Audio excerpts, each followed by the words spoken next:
Olá, estudantes da primeira série. Neste vídeo vamos falar sobre ocupação irregular das encostas.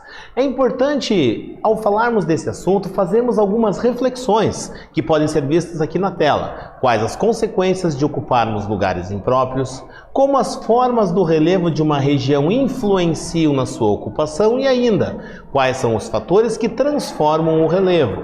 A partir dessa reflexão, a gente vai perceber que ao falarmos em encostas, nós vamos estar falando de áreas que delimitam o relevo, que na verdade são o oposto de um vale e ainda acabam atuando como divisores de água, ou seja, são áreas onde a água das chuvas elas poderão ser divididas para um lado, para o outro, escoando para cá e para cá no caso dessa imagem aqui. Nós vamos ter nas encostas, elas estão suscetíveis a deslizamentos. Quando falamos nestes deslizamentos, estamos falando na movimentação do solo que está nessas encostas. E essa movimentação do solo, ela é provocada por uma série de fatores, seja pela instabilidade natural do solo, pela ausência de vegetação e ainda pelo encharcamento desse solo com a água proveniente das chuvas. Então, o conjunto desses fatores pode resultar no deslizamento dessas encostas.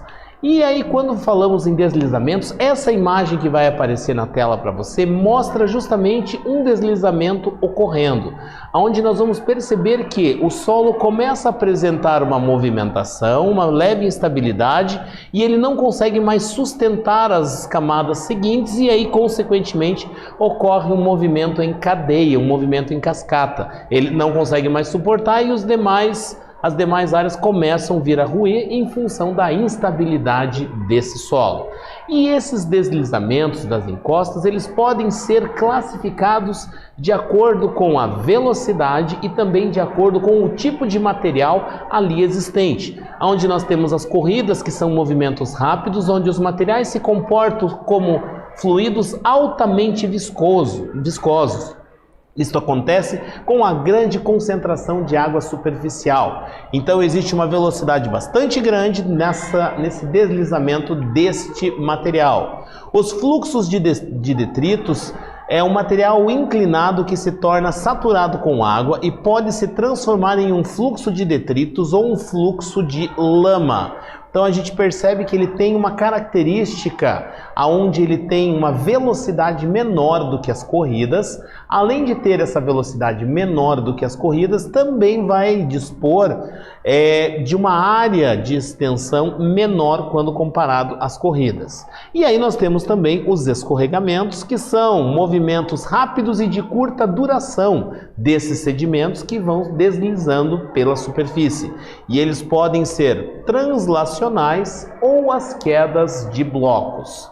As quedas de blocos são movimentos caracterizados por fragmentos rochosos que, por um curto espaço, eles vão caindo e vão tendo a sua movimentação, ou seja, movimentos rápidos de blocos ou lascas de rochas que caem pela ação da gravidade, sem uma superfície de deslizamento, ou seja, blocos rochosos que se soltam e deslizam e acabam caindo e às vezes ocupando margens de rodovias, como por exemplo no caso dessa imagem que você vai ver do lado esquerdo da sua tela. Já quando falamos nos escorregamentos translacionais, existe uma superfície de ruptura planar, a qual acompanha de modo geral descontinuidades mecânicas e hidrológicas existentes no interior do material, ou seja, características muito distintas dessa superfície acaba resultando nesse movimento, nesse deslizamento. E quando falamos na ocupação das encostas, não podemos deixar de levar em consideração que, no caso desses deslizamentos, as pessoas que estiverem ocupando essas áreas estão suscetíveis a sofrerem lesões ou até a perderem a sua vida. Neste vídeo falamos sobre ocupação irregular das encostas. Espero que tenham gostado e até breve.